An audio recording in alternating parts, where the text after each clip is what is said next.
और रामायण रामायण कैसे प्रकट हुई उसके बारे में हम डिस्कस करेंगे। सो एक समय की बात है, वाल्मीकि मुनि हैं जो उनका आश्रम जो है, अगर करंट ज्योग्राफिकल एरिया के हिसाब से देखा जाए तो उनका आश्रम बताते हैं कि पड़ता है अभी नेपाल के एरिया में, वाल्मीकि मुनि का आश्रम। तो एक बार वाल्मीकि मुनि अपने आश्रम में बैठे थे, काफी परेशान थे। उनके मन में कई ऐसे क्वेश्चन आ रहे थे कि कैसे सबसे पहले तो उनके मन में क्वेश्चन आए, और जैसे उनके स्पिरिचुअल मास्टर जो कि गुरु हैं नारद मुनि उनके सामने प्रकट हुए, तो वो उनसे जाके क्वेश्चंस पूछते हैं। और यही क्वेश्चनिंग से इसकी शुरुआत होती है। सबसे पहले तो है कि हमारी लाइफ में जब भी ऐसे क्वेश्चन आए, सही व्यक्ति के पास अप्रोच करना बहुत जरूरी है। जब वाल्मीकि जी मुनि के जीवन में ऐसे प्रश्न आए तो वो नारद मुनि के पास पहुंचे और उनको उसके जवाब मिले। तो प्रश्न क्या था? जो सबसे बेसिक क्वेश्चन जिससे स्टार्ट किया वाल्मीकि जी ने, वो क्या था? उनका क्वेश्चन था, is there a person in this world who is full of good virtues and is at the same time powerful, grateful, truthful, determined, and also compassionate? Is there a person who displays exemplary conduct, passionately wishes and works for good of all, is wise, contempt beyond doubt, and good looking? Is there a person who is self satisfied, who has control over his anger, whose beauty casts a spell over everyone, who is free from envy, and whose courage never fails him? ये question पूछ रहे हैं एक तरह से कि कोई पृथ्वी पे, नारद मुनि से जब वो अपने स्पिरिचुअल मास्टर से मिलते हैं तो पूछते हैं कि क्या इस पृथ्वी पे कोई ऐसा व्यक्ति है जिनमें ये सारे गुण हैं। एक तरह से आप कह लीजिए कि वो पूछते हैं, क्या इस पृथ्वी पे कोई नायक है, कोई महानायक है, कोई ओरिजिनल हीरो है जिसके अंदर ये सारी क्वालिटीज हैं? क्या क्या? सबसे पहले गुड वर्च्यूज होना चाहिए उसके अंदर, है ना, अल्टीमेट फुल। और ये क्वालिटीज थोड़ी थोड़ी नहीं, फुल मात्रा में। क्या है कोई ऐसा व्यक्ति जिसके अंदर good virtues and it is at the same time powerful? अच्छे वर्च्यूज भी होते हैं। कई बार हम देखते हैं कि लोगों के अंदर वर्च्यूज होते हैं लेकिन पावरफुल नहीं होते, हम्बल होते हैं लेकिन सही में कुछ उतने केपेबल कम्पिटेंट नहीं होते कई फील्ड्स पे। Powerful, grateful. अच्छा, वो लोग पावरफुल होते हैं, वो जनरली ग्रेटफुल नहीं होते। तो ट्रुथफुल, डिटरमाइन, ऐसे बहुत सारी क्वालिटीज की लिस्ट थी और क्वेश्चन पूछा। अगर आप सबके जीवन में देखेंगे तो हर व्यक्ति अपने जीवन में कोई ना कोई ऐसा व्यक्ति ढूंढ रहा होता है कि नहीं, जिससे वो इंस्पिरेशन डेराइव कर सकता है। ऐसा नहीं है कि ये पिछले जमाने की बात थी कि वाल्मीकि जी के अंदर ऐसा डिजायर आया। इवन आज भी आप देखेंगे तो हर व्यक्ति के अंदर कहीं ना कहीं ऐसे डेराइव डिजायर्स रहती हैं, जिससे वो कुछ ऐसे व्यक्ति के बारे में ढूंढना चाहते हैं जिससे वो इंस्पिरेशन डेराइव कर सके। सो जैसे कि अगर आप देखेंगे कोई जो यूट्यूब सीख रहा है तो वो एक अच्छे यूट्यूबर से सीखना चाहता है। कोई अगर किसी पर्टिकुलर एग्जाम्स की तैयारी करता है तो जाके पर्टिकुलर एग्जाम, जैसे आज यूपीएससी का एग्जाम था तो बहुत लोग यूपीएससी की तैयारी करते हैं, तो वो ऐसे चैनल्स को जाके सब्सक्राइब करते हैं, लाइक करते हैं, शेयर करते हैं, जिससे उनको उसके बारे में सीखने को मिले, कोई ऐसा इंस्पिरेशनल व्यक्ति मिले। अल्टीमेटली लाइफ में हमेशा लोग नॉलेज नहीं चाहते हैं, लाइफ में कई बार व्यक्ति चाहिए होते हैं जो हमें इंस्पिरेशन दे सके। नॉलेज अकेले में ना आपको इंस्पिरेशन नहीं दे सकती। इसलिए जो स्पिरिचुअल नॉलेज है उसको लेने का प्रोसेस होता था कि आचार्य के पास अप्रोच करना। शास्त्र भी होते थे लेकिन स्पिरिचुअल नॉलेज को लेने का प्रोसेस क्या होता है? आचार्य जो उन शास्त्रों को अपने जीवन में उतारता है, उसके पास जब जाते हैं तो ज्यादा इंस्पिरेशन आता है। प्रत्येक व्यक्ति अपने लिए कोई ना कोई नायक चाहता है जिसे वह अपना आदर्श मानकर सराह सके, उसका अनुकरण कर सके, उसको फॉलो कर सके। लेकिन आप ज्यादातर देखोगे कि जितने भी नायक होते हैं उसमें सारी क्वालिटीज नहीं होती। बाहरी रूप से सौंदर्य मतलब बहुत ब्यूटीफुल होते हैं, भले ही वो आंतरिक रूप से कितने भी कुरूप क्यों ना हो, बाहर दिखने में बहुत सुंदर होते हैं। जनरली जितने भी रिलेशनशिप इश्यूज हैं उसका फाउंडेशनल प्रॉब्लम यही है, लोग लोगों को बाहरी रूप से देखते हैं। ठीक है? उसके कितने एप्स हैं, लेकिन इसलिए लोग बाहरी उस पर ज्यादा मेहनत करते हैं आजकल, मैं कैसा दिखता हूँ, है ना। इतने हजारों करोड़ का पूरा बिजनेस है सिर्फ इस पे कि आप कैसे दिखते हैं। क्यों? क्योंकि लोग आप कैसे दिखते हैं उसी पे आपको जज करते हैं। आप आंतरिक रूप से कैसे हैं उस पर कोई जज ही नहीं करता। तो इसलिए लोगों को भी अपनी आइडेंटिटी क्या समझते हैं, बाहरी रूप से कैसे दिखता हूँ। मैं ये नहीं कहता हूँ कि बाहरी रूप से हमें अच्छा नहीं दिखना चाहिए, लेकिन that should not be only criteria किसी भी व्यक्ति को जज करने के लिए, किसी भी इंस्पिरेशन को जज करने के लिए। और ज्यादातर रिलेशनशिप्स होते हैं वो इसी बेसिस पे करते हैं। लेकिन कई लोग इस बेसिस पे बोलते हैं कि भाई, है ना, उसने मेरे साथ ऐसा कैसे कर दिया, वो तो अच्छा लड़का था, वो तो आईआईटी से पास आउट था। कहीं ऐसा लिखा है क्या कि आईआईटी से पास आउट हो गया तो वहां पे कैरेक्टर भी सिखा दिया गया? मेनी टाइम्स पीपल इन सब चीजों में कैरिड अवे हो जाते हैं रिलेशनशिप इश्यूज में। और मैं जितने भी लोगों से डिस्कस करता हूँ लाइफ में प्रॉब्लम्स आ रही है, कहीं ना कहीं उनका जो फाउंडेशनल रिलेशनशिप बने थे वो कहीं ना कहीं बहुत एक्सटर्नल थे, सुपरफिशियल थे। भाई, मेरा भी सेम डिग्री था, उसका भी सेम डिग्री था, लेकिन मुझे देखने में अच्छा लगा। पहली नजर का प्यार, कई लोग इसको नाम देते हैं। पहली नजर का प्यार क्या होता है? पहली नजर में आपको क्या दिखता है? चेहरा दिखता है, लेकिन वैल्यूज नहीं दिखते हैं। सो कई लोग बोलते हैं कि पहली नजर के प्यार में बिलीव करते हो क्या? ये सब फालतू की चीजें। क्यों कर रहे हो पहली नजर के प्यार पर बिलीव? ठीक है। सो ये सब फिल्मों ने इतना ग्लैमराइज किया, इतना ग्लैमराइज किया है, और लोग, हम कहीं ना कहीं बाध्य हो जाते हैं जब चारों तरफ यही चीज चल रही है, तो हम कहीं ना कहीं बाध्य हो जाते हैं और हम अपनी थॉट प्रोसेस, थिंकिंग भी वैसी डोवटेल कर लेते हैं। तो कुछ लोग आंतरिक रूप से कुरूप होते हैं, जैसे हमने डिस्कस किया था पिछले सेशन में भी। लेकिन ज्यादातर रिलेशनशिप इश्यूज मैंने देखे वही लोग के साथ होते हैं जो बहुत सुंदर दिखते हैं। कुछ लोग धन संपदा को मान देते हैं भले ही वह हृदय से कितना भी निर्धन हो। किसी के पास बहुत पैसा है लेकिन हृदय से बहुत गरीब है। कुछ लोग बुद्धिमत्ता को सराहते हैं, जब देखते हैं बहुत, तो देखते हैं कि बहुत इंटेलेक्चुअल व्यक्ति है, बहुत थॉटफुल है, तो उसके एक एस्पेक्ट से इंस्पिरेशन लेते हैं। हम उसका दूसरा एस्पेक्ट नहीं देते कि चाहे वह व्यवहार में कितना भी निर्दयी क्यों ना हो। एक एस्पेक्ट देखा हमने, बहुत इंटेलेक्चुअल है, बहुत अच्छी अच्छी बातें कर रहा हूँ, बट जब आती है पर्सनल डीलिंग्स में, ठीक है नहीं, तो क्या है, we never know, we never जज। और वो व्यक्ति भी खुद को ऐसे ही सोचता है कि मैं इंटेलेक्चुअल हूँ, शायद ये सब मेरे से कम है, मैं ज्यादा जानता हूँ, और इसके चक्कर में व्यक्ति से क्या करता है, इम सॉरी पार्शियल बिहेवियर करता है। देखिएगा कोई उसको बराबर वाला इंटेलिजेंस का व्यक्ति है तो उससे बहुत वो करेगा, और थोड़ा लो वालों से अच्छे से डील नहीं करता।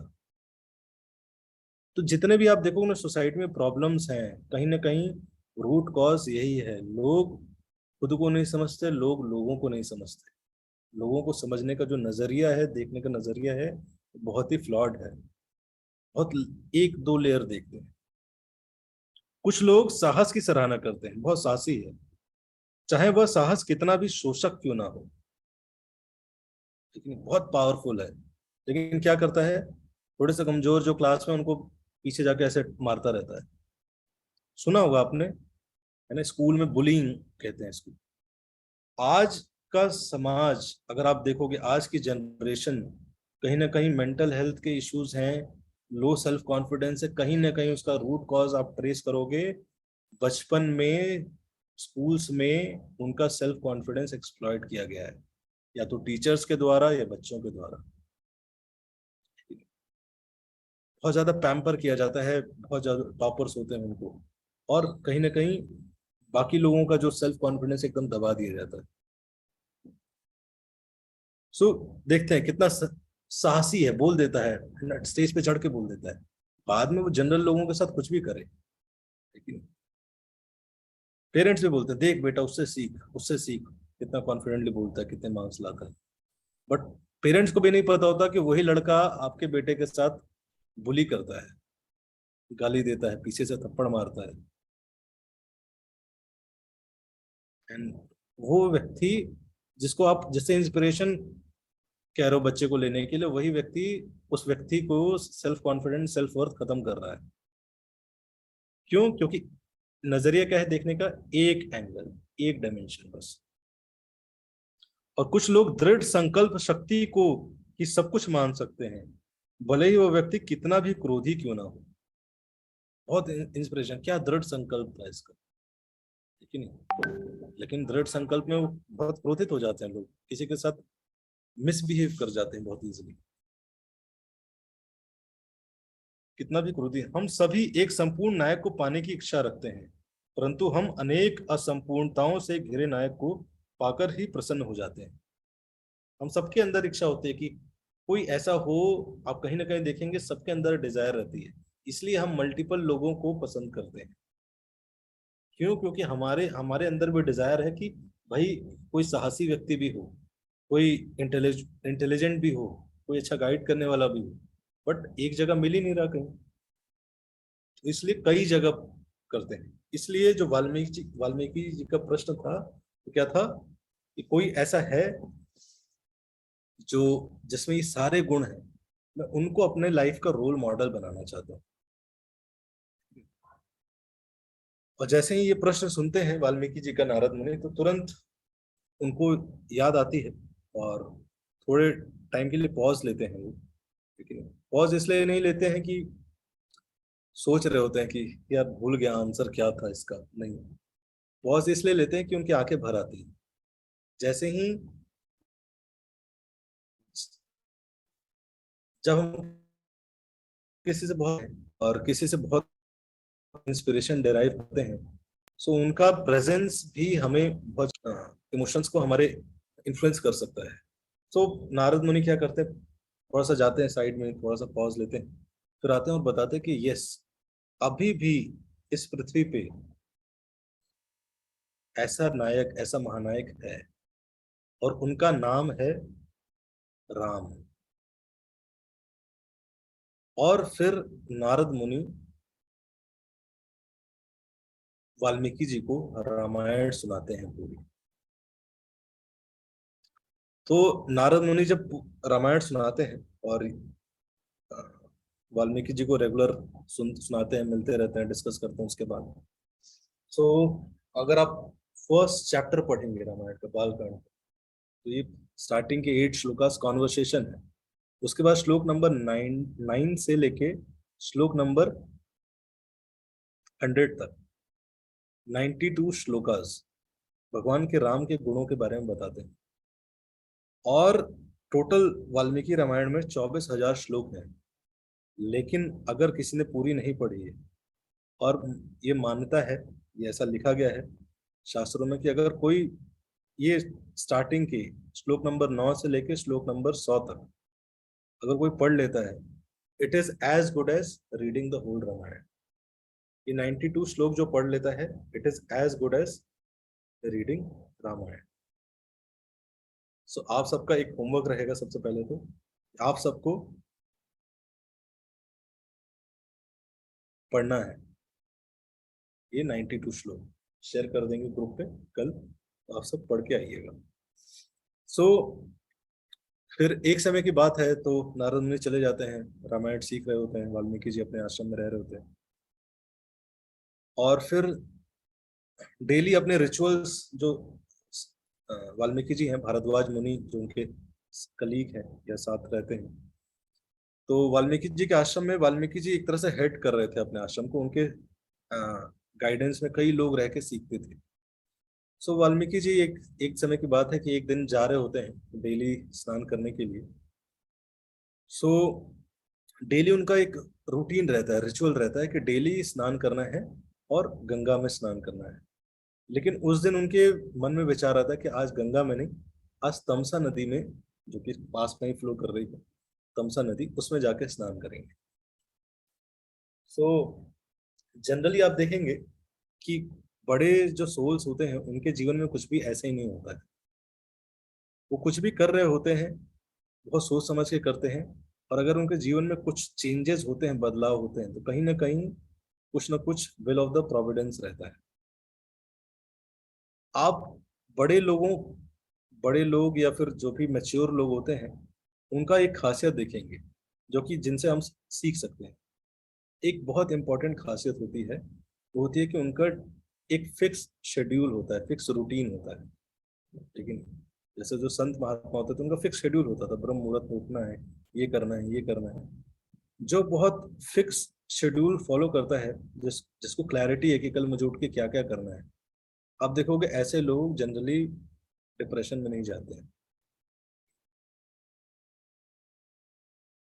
जहां पे फिक्स नहीं है हमारा शेड्यूल, हमें क्या करना है, हमें क्लैरिटी की कमी है ना। हो सकता है कि हम बोलते हो, हमें बताया गया है कि अरे क्या जिंदगी मोनोटोनस लाइफ है, लेकिन कुछ नया होना चाहिए, कुछ नया होना चाहिए। सो नयापन, नया ढूंढने का, नया होना चाहिए का उसका एक आनंद तो आता है, लेकिन वो क्या होता है, वो भी क्षणिक होता है। और जब वो खत्म होता है ना, तो एक डिजायर, एक हैंकरिंग फिर से क्रिएट करता है। जैसे मैं ऐसे बैठा हूँ, है ना, पैर ऐसे करके बैठा हूँ, हाथ हाथ ऐसे करके बैठा हूँ, है ना। सो बड़ा लगेगा, कंफर्टेबल है। कुछ देर बाद क्या होगा, हाथ दर्द करने लगेगा, देखो अरे यार बेकार है, हाथ ऐसे कर लेते हैं, हाँ अब कंफर्टेबल है, ठीक है। फिर ये भी हाथ दर्द करने लगा, अब कंफर्टेबल है, ठीक है। सो कई बार लाइफ में हमें लग रहा होता है कि अरे चीजें बेटर हो गई, है ना, अब बेटर हो गई, बट वो चीजों से, सिचुएशन से आनंद नहीं आ रहा है, जस्ट हमने पोजीशन बदली है, ठीक है। उस टाइम के लिए आएगा, नयापन है, लेकिन फिर से जाएगा, फिर से पेन होगा, ठीक है। सो क्यों, क्योंकि हमें हमने अपने आप को स्ट्रांग नहीं किया है, ठीक है, ट्रेन नहीं किया है। और ट्रेन होता है जब हम कुछ चीज रेगुलर करते हैं। अगर आपके घर में कोई ऐसा हो, आप उनको ऑब्जर्व करना, नानी हो, दादी हो, अब देखो उनका फिक्स रूटीन होता है, सुबह उठ जाएंगे लोग, लेकिन उनको नहीं परेशान हो रहा, क्वेश्चन, लाइफ के क्वेश्चन परेशान नहीं कर रहे, यार मैं क्या करूंगा, मैं वर्थ इट हूँ, नहीं वर्थ इट हूँ। इन सिंपल औरतें हैं नानी दादी, बट दे आर सेटिस्फाइड, लेकिन they are satisfied. We have many degrees but we are not satisfied. हमें अभी भी सेल्फ वर्थ पे डाउट आता है। They have very simple life, very, life की फिलोसफी बहुत क्लियर थी, बहुत सिंपल है। सो लाइफ की हम क्या फिलोसफी डेवलप करते हैं उस पर निर्भर करता है। तो सेंटली लोगों की क्वालिटी होती है, एक फिक्स शेड्यूल। लेकिन अगर उनकी लाइफ में कुछ चेंजेस भी होते हैं तो उसका कुछ ना कुछ कारण होता है। सो वाल्मीकि जी जब अ, उस दिन उनकी इच्छा की कि तमसा नदी में स्नान करेंगे, और तमसा नदी में जाके स्नान कर ही रहे थे, तभी अ, थोड़ा सा वो पानी साफ नहीं था, तो फिर से बाहर निकले और फिर थोड़ा दूर और आगे गए, और वहां से अपने भारद्वाज मुनि और बाकी लोगों के साथ स्नान कर रहे थे। तभी उनको दिखा सामने पेड़ पे दो क्रॉन्च बर्ड थे, क्रॉन्च बर्ड थे, और नाच रहे थे, गा रहे थे। मैं तो ध्यानपूर्वक देख रहे थे उनकी तरफ स्नान करते हुए, और अप्रिशिएट कर ही रहे थे कि तभी क्या देखते हैं कि एक तीर आता है और जो मेल क्रॉन्च बर्ड थी उसको लगता है। और जैसे ही लगता है, मेल क्रॉन्च बर्ड ऊपर से नीचे गिर जाता है, डेथ ऑन स्पॉट। और जैसे ही वो मरता है, फीमेल क्रॉन्च बर्ड चिल्लाने लगती है, चीखने लगती है, और वो भी अपने प्राण त्याग देती है। और जैसे ही पूरा सीन देखते हैं वाल्मीकि मुनि, तुरंत उनके मुख से श्राप निकलता है उस हंटर के लिए, एक श्लोक के फॉर्म में श्राप निकलता है उस हंटर के लिए। बहुत क्रोधित होते हैं, बहुत बहुत हैवी श्राप देते हैं कि जिसने भी ऐसा किया उसको भी ऐसी ही मृत्यु मिलनी चाहिए। बहुत कर्सिंग वे में एक श्राप देते हैं कि इसके साथ बहुत बुरा होना चाहिए। जब दे देते हैं, उसके बाद तुरंत रियलाइज करते हैं वाल्मीकि मुनि कि भाई मैं इतना क्यों नाराज हो गया। जंगल में तो ये सारी चीजें होती रहती हैं, लेकिन बट मैं क्रोध किया मैंने, बट मुझे इतना नहीं करना चाहिए था। उसको विधि विधान के हिसाब से जो दंड मिलना हो वो मिलेगा, मुझे इतना ज्यादा क्रोधित नहीं होना चाहिए था। और वो परेशान हो जाते हैं, बहुत परेशान रहते हैं कि मैं इतना ज्यादा क्रोधित क्यों हो गया।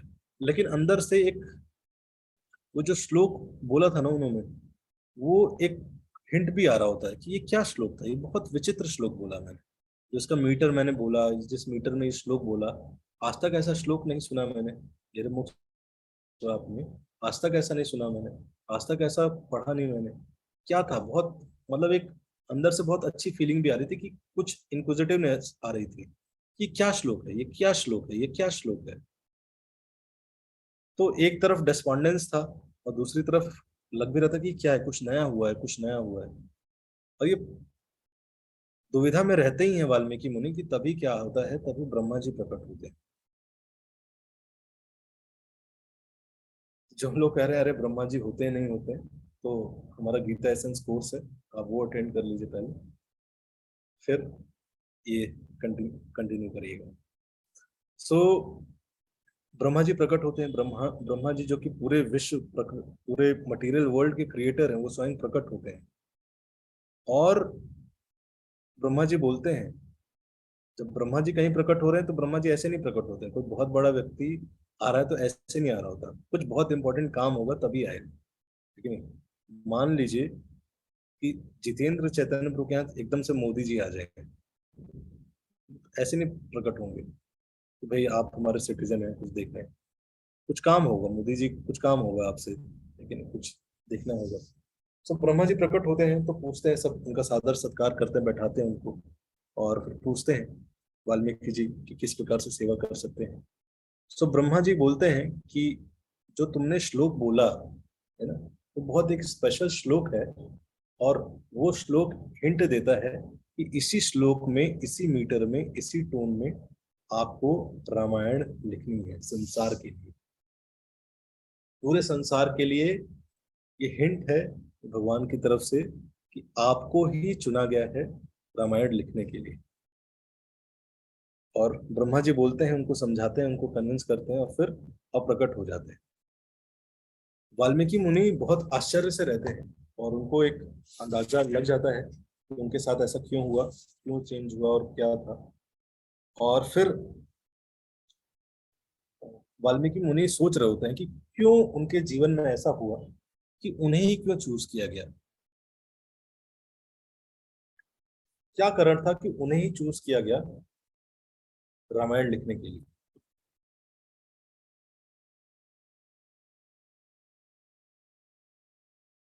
ये डिस्कस करते हैं।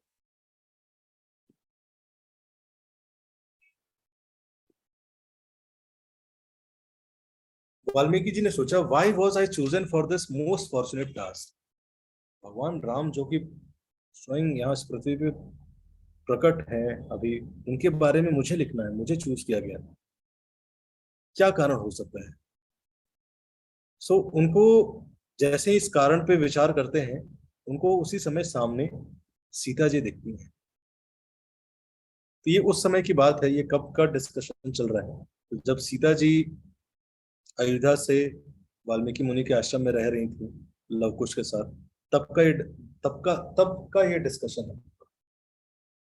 तो जैसे ही वाल्मीकि मुनि देखते हैं सीता जी को, वो समझ जाते हैं कि प्रभु श्री राम ने सीता मैया को चूज किया है मेरे आश्रम में रहने के लिए, मुझे मौका दिया है होस्ट करने का सीता मैया को। ये एक कारण हो सकता है जिसकी वजह से मुझे रामायण लिखने का मौका मिला। और दूसरा जो उनको कारण लगता है, वो तुरंत याद आते हैं उनके गुरु स्पिरिचुअल मास्टर नारद मुनि। सो पहला तो है कि जब वो सीता मैया को देखते हैं और लवकुश को देखते हैं, कई बार देखिए, कई इस पे हम और डिटेल में जब ये प्रसंग आएगा रामायण में कि सीता मैया को क्यों निकाला राम जी ने इस कंडीशन में, वो हम बाद में डिस्कस करेंगे। लेकिन हर स्टोरी के पीछे, हर पास टाइम के पीछे कई लेयर्स होते हैं। ठीक है? तो सारे लेयर्स को जब आप समझ पाएंगे, तब आप एग्जैक्टली उन पास टाइम्स को समझ पाएंगे। नहीं तो क्या होता है, हम कंफ्यूज हो जाते हैं। सबसे पहले तो वाल्मीकि मुनि को इंस्पिरेशन देना था। और वाल सब जानते हैं भगवान के बारे में, सब जानते हैं, बट सब जानते हैं भगवान के साथ प्रकट हुए, भगवान के साथ लीला हुई, बट भगवान के आने का पर्पस सिर्फ वो नहीं होता है।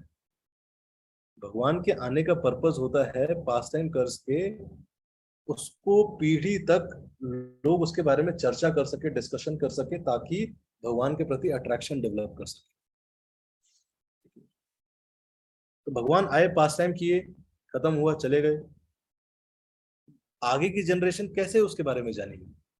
तो भगवान के पास टाइम करने का सबसे इम्पोर्टेंट लक्ष्य होता है उन पास टाइम्स को किसी के द्वारा लिखित रूप में करना, और उसको गुरु परंपरा, एक प्रमाणिक परंपरा के थ्रू आगे प्रोपोगेट करते रहना, ताकि आगे आने वाली जनरेशन को भी फायदा हो। और सबसे पहला प्रोपोगेटर कौन होगा? सबसे पहला प्रोपोगेटर होगा, उन्होंने देखा, लव कुश। जो लव है, कुश भगवान राम के बेटे हैं। सबसे पहले प्रोपोगेटर, प्रीचर ऑफ रामायण बने लव कुश। रामायण को अगर आप पार्टीशन करेंगे तो रामायण बनता है राम प्लस आयन। देखिए, मतलब राम के चरित्र की गाथा रामायण। और कई आचार्य इसको बोलते हैं रामायण। मतलब रमा मतलब सीता देवी, सीता देवी के चरित्र की गाथा। रामायण दोनों के चरित्र की गाथा बताता है, इसलिए इसका नाम रामायण है। सबसे पहला तो उनको कारण लगा कि मुझे भगवान ने चुना है, मैं होस्ट करने के लिए सीता देवी को, मेरे आश्रम में लवकुश है। तभी उनको इंस्पिरेशन है कि मुझे करना चाहिए। अगर वो प्रेजेंट नहीं होती सीता देवी, लवकुश, तो शायद वो इंस्पायर्ड नहीं होते उसको लिखने के लिए। शायद वो इंस्पायर्ड नहीं होते कि उनको कोई परफेक्ट कैंडिडेट नहीं दिखता कि कौन इसको प्रोपोगेट करेगा। दूसरा कारण लगा, दूसरा कारण उन्होंने डीप ब्रेथ लिया। He took a deep breath and his mind instantly transported to distant past when he was known as Ratnakar, a wild hunter wearing deer skin. उन्होंने अपने पास्ट को याद किया कि कैसे वो पास्ट में उन्हीं को क्यों चूज किया, कि उन्होंने जैसे अपने पास्ट को रिफ्लेक्ट किया। देखिए, सबसे इंपॉर्टेंट बात है, जब लाइफ में कुछ अच्छा होता है, कुछ स्पेशल होता है ना, हमने जनरली एक थॉट प्रोसेस देखा है, सुना है कि भगवान बुरा क्यों करते हैं मेरे जीवन में। जनरली हम इन फेजेस से गुजरते हैं जब भक्ति में आते हैं, और भक्ति में जब टर्बुलेंस आते हैं, हमें लाइफ में जो हम सोच रहे होते हैं वो एग्जैक्ट चीजें नहीं होती हैं। तो क्वेश्चन आता है सबसे पहले, why did God did this with me? मेरे साथ ऐसा क्यों किया? मेरे साथ ही क्यों? मैं ही क्यों? बट हम कई बार ऐसे प्रश्न, जैसे एक आर्थर एश था, बहुत बड़ा टेनिस प्लेयर, उसने विंबलडन चैंपियनशिप भी जीती। उससे क्वेश्चन पूछा जब उसको, उस टाइम बाद उसको पता चला कि उसको कैंसर हो गया है। लोगों ने प्रश्न पूछा उससे कि भगवान ने आपके साथ ऐसा क्यों किया, आप तो बिलीव करते थे। आर्थर एश ने बोला कि जब इस संसार में इतने सारे लोग हैं, उसमें से कुछ परसेंट बैडमिंटन खेलते हैं, उसमें से कुछ परसेंट लोग सही बैडमिंटन खेलते हैं, उसका भी कुछ परसेंट लोग इस लेवल का खेल पाते हैं कि नेशनल लेवल तक जा सके, उसमें से भी कुछ परसेंट लोग ही होते हैं जो कि इंटरनेशनल लेवल क्वालिफाई करते हैं, उससे भी कुछ परसेंट लोग ही ऐसे होते हैं जो कि किसी चैंपियनशिप में जीतते हैं।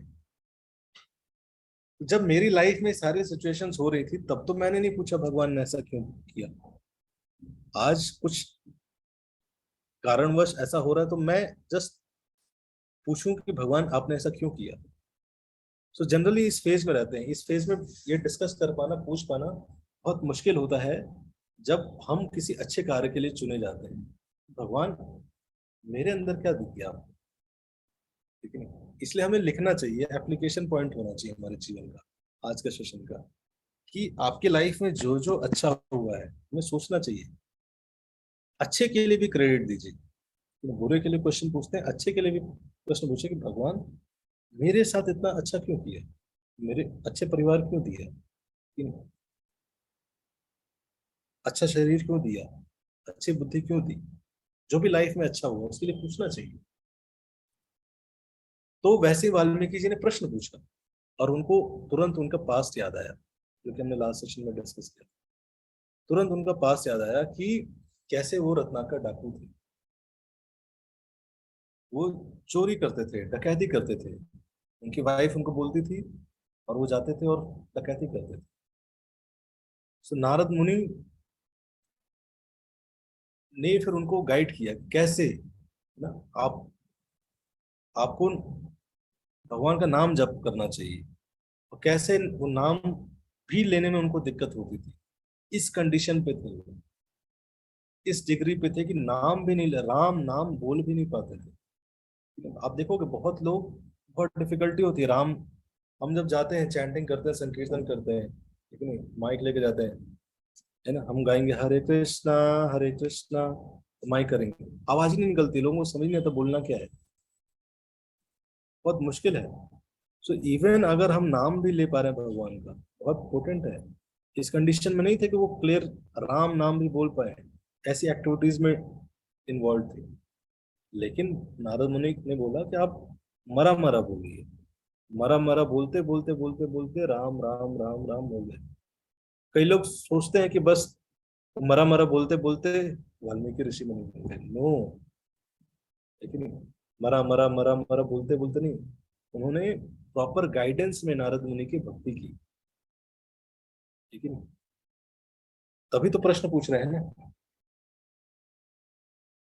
गाइडेंस में भक्ति की, रेगुलर मिल रहे हैं नारद मुनि से, तभी तो प्रश्न पूछ रहे हैं कौन महानायक है। तो गाइडेंस में भक्ति की, उसकी वजह से उनका हार्ट ट्रांसफॉर्मेशन। जब हम भक्ति के प्रोसेस को जितना गाइडेंस में करते हैं उतना तेजी से ग्रोथ की पॉसिबिलिटीज होती है, और जितना ही अनगाइडेड वे में हम करते हैं उतना ही डिफिकल्ट हो जाता है ग्रोथ। सो उनको ये दो कारण लगे जिसकी वजह से उनको लगा कि उन्हें चुना गया है, और फिर वो लिखने के लिए तैयार हुए। और सबसे पहले उन्हें उन्होंने चुना कि उनकी तपस्या के बारे में, जैसे उन्होंने स्ट्रांग तपस्या की, लेकिन इतनी स्ट्रांग तपस्या की कि इवन आंट हिल बन गया। नारद मुनि जब प्रकट हुए तो उनको देख नहीं पा रहे थे कि कहाँ है, पानी से डाला ऐसे, आंट हिल हटा, तब जाके पता चला कि इसके अंदर है। इतना स्ट्रांग डिटर्मिनेशन तपस्या। सो Narad was moved by his disciple determination. He embraced him and blessed him with new name Valmiki, the saint who emerged from Ant Hill. Valmiki नाम क्यों पड़ा? क्योंकि वो आंट हिल से, जब तपस्या करने के बाद आंट हिल से प्रकट हुए थे वो, एक तरह से नारद मुनि के लिए, इसलिए नारद मुनि ने वो नाम दिया। Chanting the holy name had purified him and spiritually elevated him to attract mercy of Lord Ram. Lord Ram mercy is turned in turn presented with the opportunity to serve Mata Sita. Sita की कृपा की वजह से, love कुश के presence की वजह से वो इनके अंदर इंस्पिरेशन आया और उन्होंने फिर रामायण लिखी, जिसको 24,000 वर्ष में लिखा, 640 चैप्टर्स, 6 बुक्स। और उन्होंने चूज किया लव कुश को, began traversing the land presenting its content to various assembly of sages and citizens. उन्होंने लव कुश को पढ़ाया, रामायण लिखने के बाद लव कुश को पढ़ाया, ट्रेन किया। और जब लव कुश डिस्क्राइब करते हैं रामायण के बारे में, इतना अट्रैक्टिव होता है, इतना अट्रैक्टिव होता है, लोग सब कुछ भूल के, सब कुछ छोड़ के वहां जाते सुनने के लिए रामायण के बारे में। और धीरे धीरे ट्रेन कर रहे थे वाल्मीकि मुनि, जाते कहीं सुना के आते किसी गांव में, फिर गए सुना के आए। धीरे धीरे धीरे धीरे उनकी ग्लोरीज बढ़ने लगी, उनकी ख्याति फैलने लगी कि भाई दो लड़के हैं बहुत ही अच्छा रामायण सुनाते हैं। और इतना अच्छा लगा उनको, इतना अच्छा लगा, इतना अच्छा लोगों को लगा कि लोग उनकी ख्याति फैलाने लगे, और धीरे धीरे धीरे धीरे भगवान के राम की असेंबली तक की बात पहुंची, और उनको बुलाया गया कि आप आइए रामायण सुनाइए।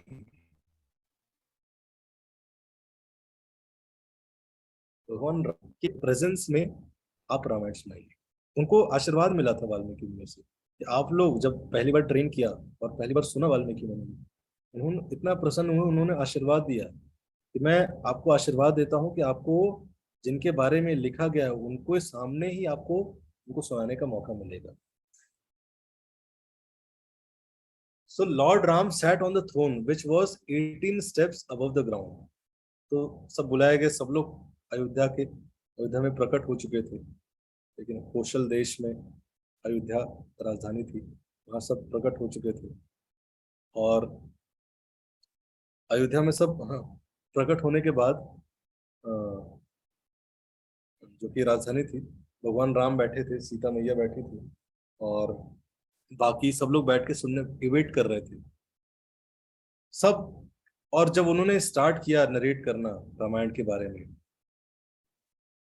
और जब भगवान राम बैठ के ऊपर से सुन रहे थे, बगल में सीता जी की सीट खाली थी, बाकी सब जो लोग थे इतना एक्सटेसी में थे, सब एक दूसरे के साथ इतना एंजॉय कर रहे थे।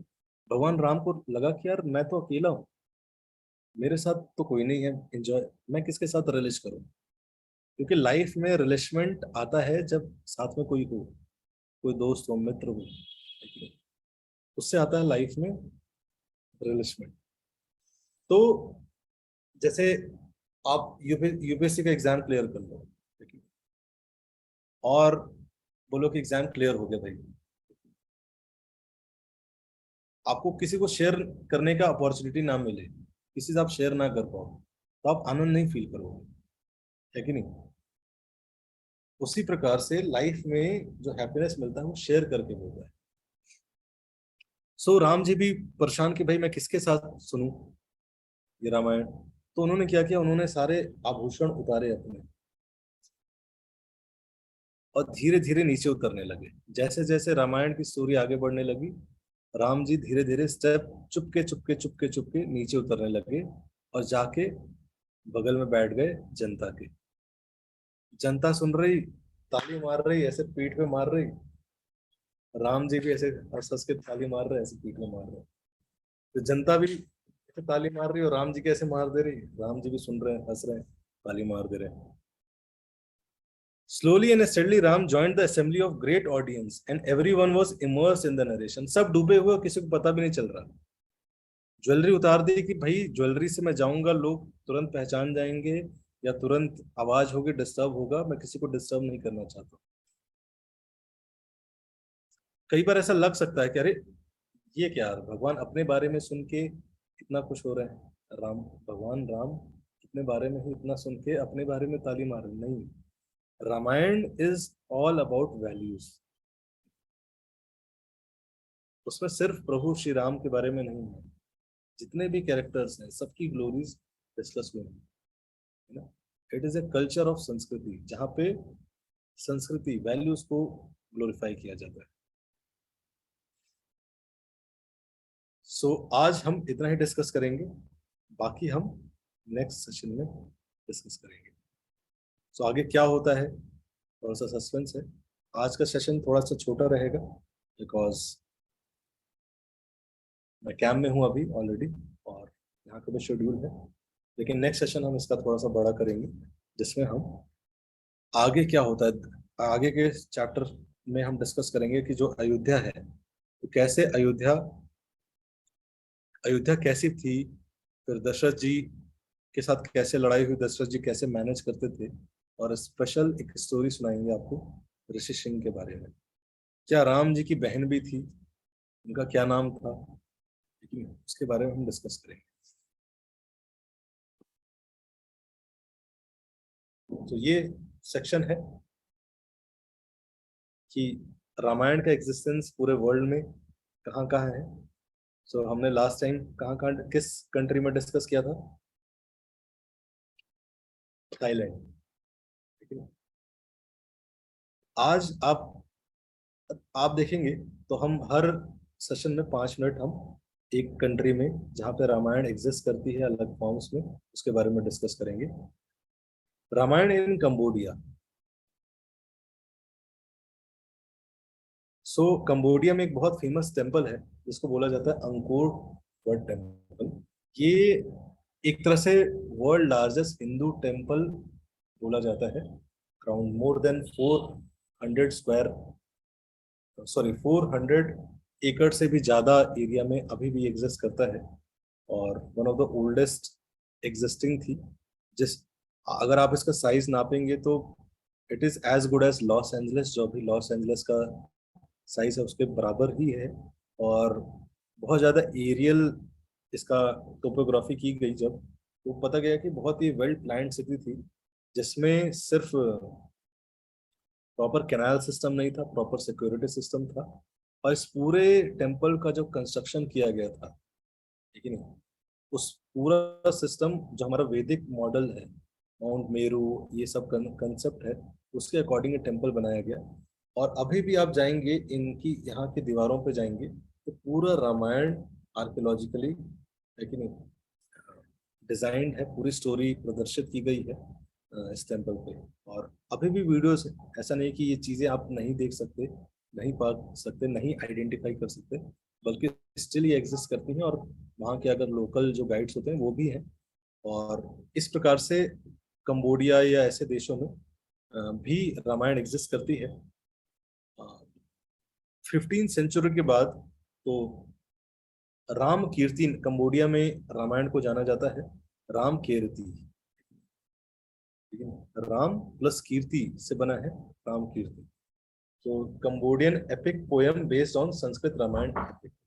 तो राम केर जो है, एक उनकी कंबोडियन लैंग्वेज में लिखी गई रामायण के ऊपर एक पोयम है, एपिक पोयम है।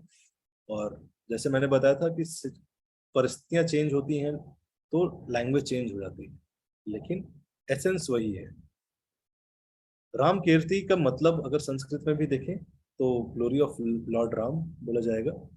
बट अब जैसे कि जब पहले सनातन धर्म था एक तरह से, अगर आप 180 से पहले जानना चाहेंगे कि क्या एग्जिस्ट करता था, सो हमारा सनातन संस्कृति पूरे विश्व में एग्जिस्ट करता था और यहीं से हर जगह गया।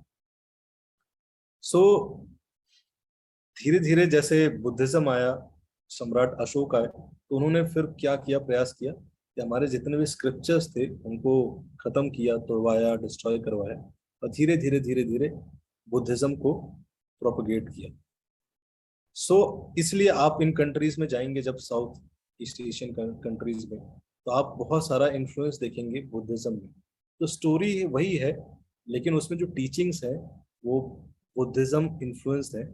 और फिर और कंट्रीज हैं जहाँ पे एग्जिस्ट करते हैं ये कल्चर, लेकिन वहाँ पे इस्लामिक डोमिनेशन के बाद वो सारी चीजें एक तरह से धीरे धीरे धीरे धीरे छुपा दी गई, प्रैक्टिस नहीं करते लोग, लेकिन ये सारी चीजें एग्जिस्ट करती हैं। So this is about Cambodia. फिर अगर आप ये पूरा एरिया देखेंगे, सो म्यांमार, बर्मा, लाओस, थाईलैंड, पूरा एक तरह से लाओस बोला जाता था, पूरा एरिया लाओस बोला जाता था। उसके बाद अयुत्या नाम दिया गया इसको, अयुत्या। और उसके बाद धीरे धीरे ये फिर बर्मा बना, थाईलैंड बना। अगर आपकी हिस्ट्री ट्रेस करेंगे तो पूरा एक तरह से सनातन संस्कृति फॉलो करने वाला ही ये पूरा एरिया था। Thank you very much. Hare Krishna. बाकी हम नेक्स्ट सेशन में डिस्कस करेंगे।